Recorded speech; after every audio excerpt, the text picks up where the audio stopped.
Hello everyone, welcome to my channel. मेरा नाम है डॉक्टर राहुल सिन्हा और आप लोग का बहुत बहुत शुक्रिया कहना चाहता हूँ मेरे इस चैनल से जुड़ने के लिए। और जो जुड़ना चाहते हैं मेरे इस चैनल से जुड़ सकते हैं ताकि आप लोग अपडेटेड रहें। जो मैं नया कॉन्सेप्ट या ट्रिक्स बताऊंगा क्वेश्चन सॉल्व करने का, वो ये आप लोगों को काफ़ी मदद हो मिलेगी आप लोग को एसएससी जेई एग्ज़ाम क्रैक करने के लिए।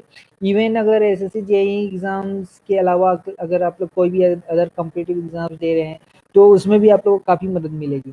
तो आशा करता हूँ कि आप लोग को मेरे प्रीवियस वीडियोस पसंद आया होगा। और ये वीडियोस में ये प्रेजेंट वीडियो में आप लोगों को concept of compressive stress and compressive strain के बारे में समझाऊंगा। तो स्टार्ट करता हूँ कंप्रेसिव स्ट्रेस से। कंप्रेसिव स्ट्रेस जनरली कहता है, इसका डेफिनेशन क्या में कहा जाता है कि it is the stress induced in a body when subjected to two equal and opposite forces. तो अपोजिट फोर्सेस मतलब हम लोग क्या कर रहे हैं, इसमें दबाव दे रहे हैं। सपोज करिए कि मैं एक ऑब्जेक्ट का बात कर रहा हूँ, रेक्टेंगुलर, यहाँ पे रेक्टेंगुलर बॉडी का बात कर रहा हूँ। अगर मैं स्फेरिकल बॉडी का भी बात करता तो उसमें भी अगर दबाव क्रिएट करता तो क्या होता कि ये जो है इस दबाव के कारण इसमें चेंजेस नज़र आएगा कि ये इलोंगेट होता हुआ चला जाएगा। ठीक है, ये इलोंगेशन हम लोग नोटिस करेंगे इस दबाव के कारण, हम लोग इसमें और इलोंगेशन नोटिस करेंगे इसके परपेंडिकुलर डायरेक्शन में। तो यही चीज़ इसमें भी हम लोग ऑब्जर्व करेंगे कि ये दबाव के कारण, जब हम लोग यहाँ पे दबाव दे रहे हैं तो इसके दबाव के कारण इलोंगेशन नोटिस करेंगे किस तरफ, इस तरफ। ठीक है, तो यहाँ पर क्या हो रहा है, ये दबाव के कारण इलोंगेशन हो रहा है। ये जो है आ, इस सरफेस पे इलोंगेशन हम लोग नोटिस करेंगे कि ये जो है इस तरफ एरिया बढ़ता हुआ चला जाएगा। और लेंथ जो है, सिंस हम लोग लेंथ अगर एल लेकर के चलते हैं, यहाँ पे एल लेकर के चलते हैं तो लेंथ में हम लोग नोटिस करेंगे लेंथ जो है वो छोटा होता चला जाएगा। जस्ट टेंसाइल का ऑपोजिट है ये। जस्ट ये कंप्लीट टेंसाइल का ऑपोजिट है। इसमें भी इंटरनल रेजिस्टिंग फोर्स क्रिएट होता है, जैसा कि मैंने टेंसाइल फोर्सेस के बारे में जब कॉन्सेप्ट दे रहा था तो बताया था। इसमें भी सेम कंडीशन अप्लाइड होगा। जो इंटरनल रेजिस्टिंग फोर्स होगा, ये फोर्स के कारण जब मैं यहाँ पे फोर्स दे दूंगा तो इस फोर्स के कारण इंटरनल रेजिस्टिंग फोर्स क्रिएट होगा। ये रेजिस्टिंग फोर्स हेल्प चाहेगा कि ये दबाव को जितना ज़्यादा हो सके वो सह पाए। और जब ये नहीं सह पाएगा, मान लीजिए कि मैं एक लेयर का बात करूं, ये दो पॉइंट्स के बारे में बात करता हूँ।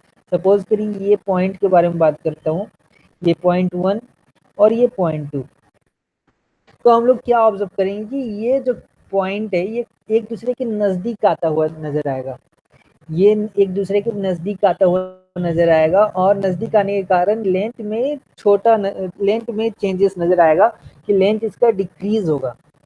तो ये और यहाँ पर हर एक, अगर मैं एक एलिमेंट एक लेयर का बात करूँ, एक लेयर यहाँ पे डिवाइड कर दिया, इमेजिनरी लाइन से ड्रॉ कर लिया, और यहाँ पर भी एक सपोज करिए मैं इमेजिनरी लाइन से ड्रॉ कर दिया। तो एज्यूम करिए कि आपके पास एक रबर इरेजर आपके हाथ में है और आप क्या किए कि हर एक लाइन में हर एक लेयर बनाए, एक एक करके लेयर बनाए, 1 2 3 4 5 6 ऐसे करके बहुत सारा लेयर बना दिए।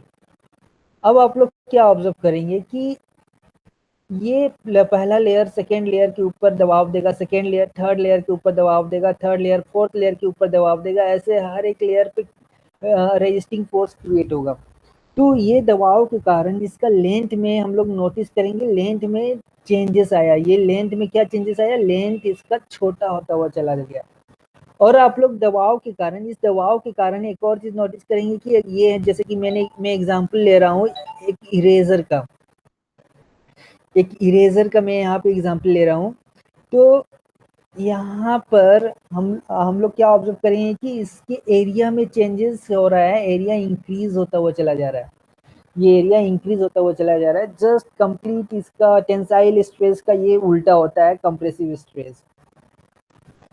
कंप्रेसिव स्ट्रेस जो है जिस तरह टेंसाइल स्ट्रेस था उसी तरह टेंसाइल स्ट्रेन क्रिएट हुआ था, जैसा कि मैंने बताया था। उसी हिसाब से जिस तरह कंप्रेसिव स्ट्रेस बनता है उसी हिसाब से कंप्रेसिव स्ट्रेन क्रिएट होता है। ये कंप्रेसिव स्ट्रेन क्या हम लोग नोटिस करेंगे, जैसा कि मैंने बताया कि यहाँ पे पॉइंट लिया 1 2 3 4 5, यहाँ पे 1 2 क्या नजर आएगा, 1 जो है 2 के करीब आता हुआ नजर आएगा। यहाँ पे लेंथ चेंज क्या हो रहा है, लेंथ में डिक्रीज हो नजर आ रहा है, लेंथ डिक्रीज होता हुआ चला जा रहा है कंप्रेसिव फोर्स के कारण। तो यहाँ पे क्या हो रहा है कि यहाँ पे हम लोग कहते हैं स्ट्रेन जो है decrease in length by original length. जैसा कि ये स्ट्रेस का है, स्ट्रेस क्या है, press force per unit, force per unit area. तो यहाँ जब हम लोग बात करते हैं फोर्स पर यूनिट एरिया, तो यहाँ पे मैं क्या कर रहा हूँ, यहाँ पे हम लोग दबाव दे रहे हैं, यहाँ पे हम लोग दबाव दे रहे हैं, इस सरफेस पे हम लोग स्ट्रेस क्रिएट कर रहे हैं। तो स्ट्रेस क्रिएट कर रहे हैं, तो इस फोर्स जितना हम लोग दबाव देंगे उतना स्ट्रेस क्रिएट होगा डिपेंडिंग ऑन द एरिया। ठीक है, एरिया के ऊपर डिपेंड करेगा। अगर मेरा एरिया क्या हो रहा है कि मेरा यहाँ पे एरिया चेंजेस नजर आ रहा है, जैसे कि दबाव होते जा रहा है, तो ये एरिया क्या होगा, एरिया बढ़ता हुआ नजर आएगा। यहाँ पे हम लोग की नोटिस करेंगे एरिया बढ़ता हुआ नजर आएगा। तो स्ट्रेस जनरली कहा जाता है, अगर बेसिक कंसेप्ट में देख जाऊं तो स्ट्रेस जनरली कहा जाता है force per unit area. Force को हम लोग यहाँ पे पी से डिनोट कर रहे हैं, एक्सियल पुश कहिए या फोर्स करिए, तो फोर्स को हम लोग यहाँ पी से डिनोट कर रहे हैं। क्रॉस सेक्शनल एरिया यहाँ पे हम लोग ए से डिनोट कर रहे हैं। फोर्स का यूनिट हो गया न्यूटन पर, एरिया का हो गया मीटर स्क्वायर, तो इसका स्ट्रेस का यूनिट निकल गया न्यूटन पर मीटर स्क्वायर।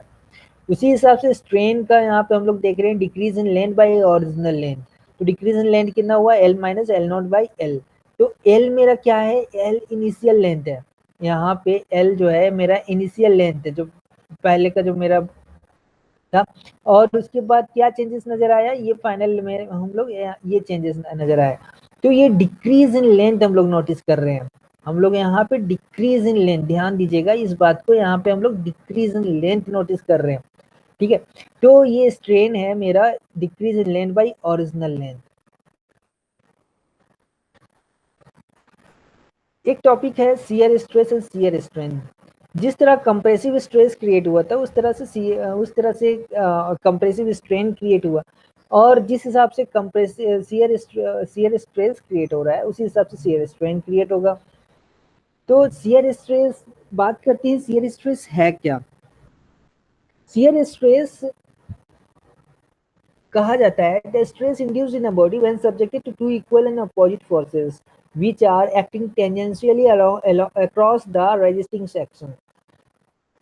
तो एग्जांपल लेता हूँ ये ऑब्जेक्ट का। ये सपोज करिए कि हम लोग क्या करती हैं कि आप लोग हैंगर देखे होंगे, एज्यूम करिए कि हैंगर की तरह है। ठीक है, ये इस तरफ वॉल है, इस तरफ वॉल है, और एज्यूम करिए कि ये हैंगर है।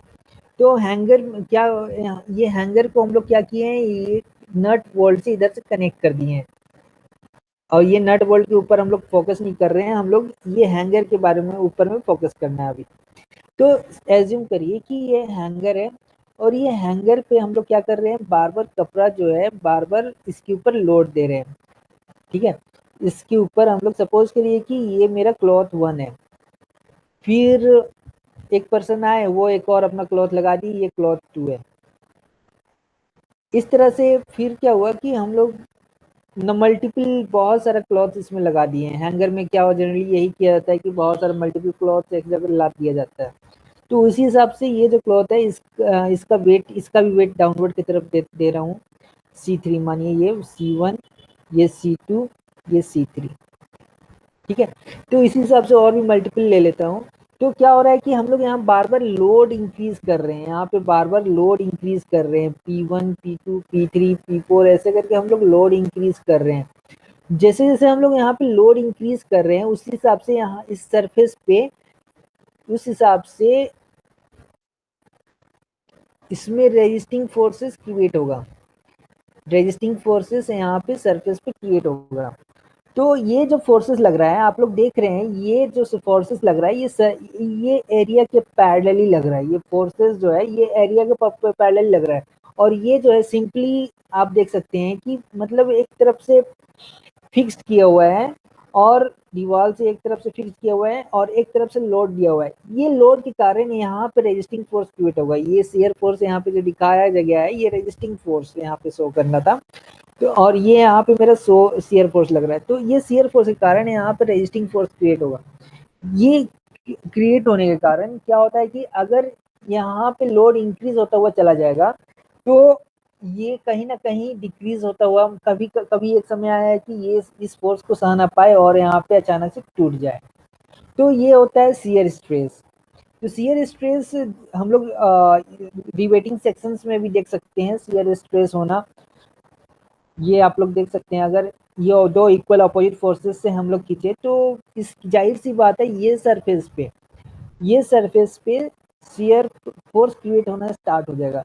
एक तरफ इसका ये सरफेस पे ये जो फोर्सेस है, ये फोर्स का रेजिस्टिंग फोर्स यहाँ पे क्रिएट होगा और ये फोर्स का रेजिस्टिंग फोर्स इस तरफ क्रिएट होगा। एक दूसरे को बचा ये जो रेजिस्टिंग फोर्स है नहीं चाहेगा कि एक दूसरे के दूर जाए।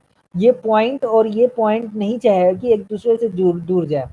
अगर ये दूर जा रहा होता है, तो अगर ये सपोज करिए कि ये जो पॉइंट है, एज्यूम करिए कि ये जो पॉइंट है ये दूर जा रहा होता है, डिफॉर्मेशन होने की वजह से ये दूर जा रहा होता है, तो उस वक्त हम लोग नोटिस करेंगे शियर स्ट्रेन।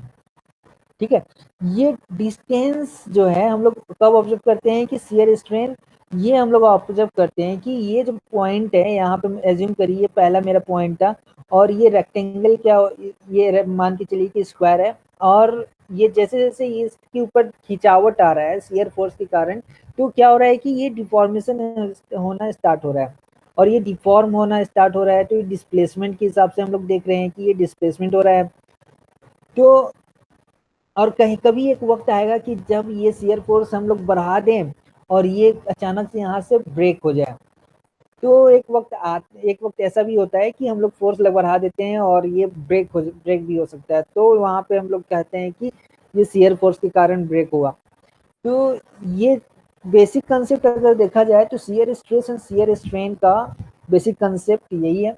और आशा करता हूँ आप लोग को ये वीडियो मेरा आपको पसंद आएगा और इसके लिए thanks for watching this video. Next में टॉपिक आप लोग को डिस्कस किया जाएगा। हो सकता है कि मैं आप लोग के सामने न्यूमेरिकल्स भी लेकर के आऊँ और कोशिश करूँगा कि आप लोग को अच्छे से न्यूमेरिकल्स सॉल्व करवा पाऊँ। आप ये इस वीडियो को देखने के लिए बहुत बहुत शुक्रिया। Thank you.